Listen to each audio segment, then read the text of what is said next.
Sa ngalan ng Ama, ng Anak at ng Espiritu Santo. Amen. Mapagmahal na Panginoon, maraming salamat po sa aming Panginoong Hesus na nag-alay ng kanyang buhay para sa amin. Kami na hindi karapat-dapat iligtas, kami na hindi karapat-dapat kaawaan, kami na hindi karapat-dapat mahalin, ay minarapat niyang iligtas, tubusin, mahalin at kaawaan. Nagpapasalamat po kami sa Kanya sapagkat sa Kanyang kamatayan, sumibol ang panibagong pag-asa, panibagong buhay sa isang makasalanang mundo.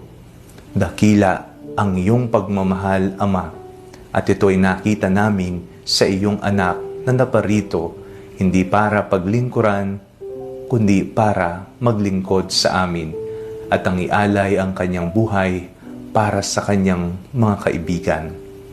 Dakila ka, Panginoon, sambahin ang ngalan mo, magpakailanman. Amen.